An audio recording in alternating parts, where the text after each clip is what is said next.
निर्जला एकादशी आज व्रत की कथा, इतिहास और महत्व। उपवास में ध्यान रखें। ये बातें। निर्जला एकादशी का व्रत ज्येष्ठ मास के शुक्ल पक्ष की एकादशी तिथि को किया जाता है। हिंदू धर्म में एकादशी व्रत का मात्र धार्मिक महत्व ही नहीं है, ये व्रत मानसिक एवं शारीरिक स्वास्थ्य के नजरिए से भी बहुत महत्वपूर्ण है। एकादशी का व्रत भगवान विष्णु की आराधना को समर्पित होता है। इस एकादशी का व्रत करके श्रद्धा और सामर्थ्य के अनुसार दान करना चाहिए। इस दिन विधिपूर्वक जल कलश का दान करने वालों को पूरे साल की एकादशियों का फल मिलता है। इस प्रकार जो इस पवित्र एकादशी का व्रत करता है वह समस्त पापों से मुक्त हो जाता है। एकादशी व्रत का इतिहास। एक बार बहुभोजी भीमसेन ने व्यास जी के मुख से प्रत्येक एकादशी को निराहार रहने का नियम सुनकर विनम्र भाव से निवेदन किया कि महाराज, मुझसे कोई व्रत नहीं किया जाता। दिन भर बड़ी तीव्र क्षुधा बनी ही रहती है, अतः आप कोई ऐसा उपाय बतला दीजिए जिसके प्रभाव से स्वतः सद्गति हो जाए। तब व्यास जी ने कहा कि तुमसे वर्ष भर की संपूर्ण एकादशी नहीं हो सकती तो केवल एक निर्जला कर लो, इसी से साल भर की एकादशी करने के समान फल हो जाएगा। तब भीम ने वैसा ही किया और स्वर्ग को गए। इसलिए यह एकादशी भीमसेनी एकादशी के नाम से भी जानी जाती है। निर्जला एकादशी का महत्व। निर्जला यानी यह व्रत बिना जल ग्रहण किए और उपवास रखकर किया जाता है। इसलिए यह व्रत कठिन तप और साधना के समान महत्व रखता है। हिंदू पंचांग अनुसार वृषभ और मिथुन संक्रांति के बीच शुक्ल पक्ष की एकादशी निर्जला एकादशी कहलाती है। इस व्रत को भीमसेन एकादशी या पांडव एकादशी के नाम से भी जाना जाता है। पौराणिक मान्यता है कि 5 पांडवों में एक भीमसेन ने इस व्रत का पालन किया था और वैकुंठ को गए थे, इसलिए इसका नाम भीमसेनी एकादशी भी हुआ। सिर्फ निर्जला एकादशी का व्रत कर लेने से अधिक मास की 2 एकादशियों सहित साल की 25 एकादशी व्रत का फल मिलता है।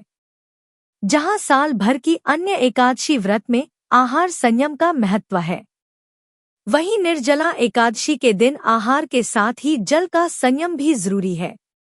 इस व्रत में जल ग्रहण नहीं किया जाता है, यानी निर्जल रहकर व्रत का पालन किया जाता है। यह व्रत मन को संयम सिखाता है और शरीर को नई ऊर्जा देता है। यह व्रत पुरुष और महिलाओं दोनों द्वारा किया जा सकता है। व्रत का विधान है।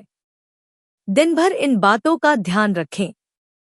1. पवित्रीकरण के समय जल आचमन के अलावा अगले दिन सूर्योदय तक पानी नहीं पिएं। 2. दिन भर कम बोलें और हो सके तो मौन रहने की कोशिश करें। 3. दिन भर न सोएं। 4. ब्रह्मचर्य का पालन करें। 5. झूठ न बोलें, गुस्सा और विवाद न करें। व्रत कथा। जब वेदव्यास ने पांडवों को चारों पुरुषार्थ धर्म, अर्थ, काम और मोक्ष देने वाले एकादशी व्रत का संकल्प कराया था, तब युधिष्ठिर ने कहा, जनार्दन, ज्येष्ठ मास के शुक्ल पक्ष में जो एकादशी पड़ती हो, कृपया उसका वर्णन कीजिए। भगवान श्री कृष्ण ने कहा, हे राजन, इसका वर्णन परम धर्मात्मा व्यास जी करेंगे, क्योंकि ये संपूर्ण शास्त्रों के तत्वज्ञ और वेद वेदांगों के पारंगत विद्वान हैं। तब वेदव्यास जी कहने लगे, कृष्ण और शुक्ल पक्ष की एकादशी में अन्न खाना वर्जित है। द्वादशी को स्नान करके पवित्र होकर फूलों से भगवान केशव की पूजा करें। फिर पहले ब्राह्मणों को भोजन देकर अंत में स्वयं भोजन करें। यह सुनकर भीमसेन बोले, परम बुद्धिमान पितामह, मेरी उत्तम बात सुनिए। राजा युधिष्ठिर, माता कुंती, द्रौपदी, अर्जुन, नकुल और सहदेव ये एकादशी को कभी भोजन नहीं करते तथा मुझसे भी हमेशा यही कहते हैं कि भीमसेन एकादशी को तुम भी न खाया करो, परंतु मैं उन लोगों से यही कहता हूँ कि मुझसे भूख नहीं सही जाएगी। भीमसेन की बात सुनकर व्यासजी ने कहा, यदि तुम नरक को दूषित समझते हो और तुम्हें स्वर्गलोक की प्राप्ति अभीष्ट है और तो दोनों पक्षों की एकादशियों के दिन भोजन नहीं करना। भीमसेन बोले, महाबुद्धिमान पितामह, मैं आपके सामने सच कहता हूँ, मुझसे एक बार भोजन करके भी व्रत नहीं किया जा सकता, तो फिर उपवास करके मैं कैसे रह सकता हूँ। मेरे उदर में वृक नामक अग्नि सदा प्रज्वलित रहती है, अतः जब मैं बहुत अधिक खाता हूँ तभी यह शांत होती है। इसलिए महामुनि, मैं पूरे वर्ष भर में केवल एक ही उपवास कर सकता हूँ, जिससे स्वर्ग की प्राप्ति सुलभ हो तथा जिसके करने से मैं कल्याण का भागी हो सकूं।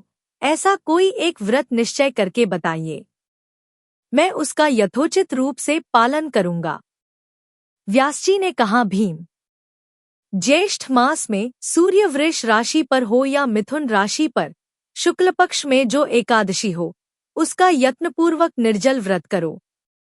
केवल कुल्ला या आचमन करने के लिए मुख में जल डाल सकते हो, उसको छोड़कर किसी प्रकार का जल विद्वान पुरुष मुख में न डालें, अन्यथा व्रत भंग हो जाता है।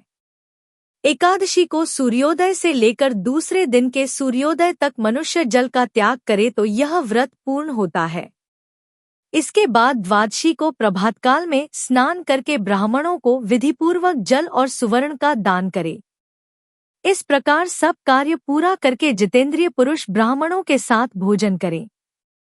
वर्ष भर में जितनी एकादशियां होती हैं, उन सब का फल इस निर्जला एकादशी से मनुष्य प्राप्त कर लेता है, इसमें तनिक भी संदेह नहीं है।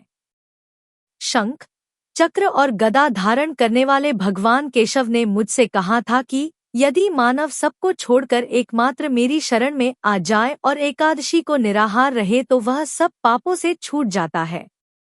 कुंती नंदन, निर्जला एकादशी के दिन श्रद्धालु स्त्री पुरुषों के लिए जो विशेष दान और कर्तव्य विहित हैं, उन्हें सुनो। उस दिन जल में शयन करने वाले भगवान विष्णु का पूजन और जल में धेनु यानी पानी में खड़ी गाय का दान करना चाहिए। सामान्य गाय या घी से बनी गाय का दान भी किया जा सकता है।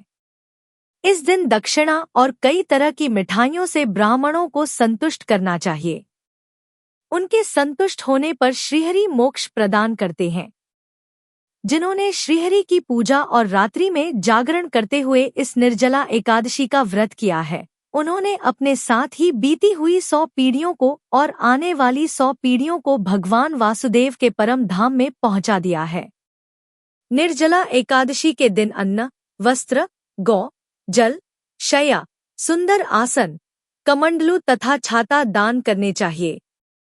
जो श्रेष्ठ तथा सुपात्र ब्राह्मण को जूता दान करता है, वह सोने के विमान पर बैठकर स्वर्गलोक में प्रतिष्ठित होता है। जो इस एकादशी की महिमा को भक्तिपूर्वक सुनता अथवा उसका वर्णन करता है, वह स्वर्गलोक में जाता है। चतुर्दशीयुक्त अमावस्या को सूर्य ग्रहण के समय श्राद्ध करके मनुष्य जिस फल को प्राप्त करता है, वही फल इस कथा को सुनने से भी मिलता है। भीमसेन, ज्येष्ठ मास में शुक्ल पक्ष की जो शुभ एकादशी होती है, उसका निर्जल व्रत करना चाहिए। उस दिन श्रेष्ठ ब्राह्मणों को शक्कर के साथ जल के घड़े दान करने चाहिए। ऐसा करने से मनुष्य भगवान विष्णु के समीप पहुंचकर आनंद का अनुभव करता है। इसके बाद द्वादशी को ब्राह्मण भोजन कराने के बाद स्वयं भोजन करे। जो इस प्रकार पूर्ण रूप से पापनाशिनी एकादशी का व्रत करता है, वह सब पापों से मुक्त हो आनंदमय पद को प्राप्त होता है। यह सुनकर भीमसेन ने भी इस शुभ एकादशी का व्रत आरंभ कर दिया।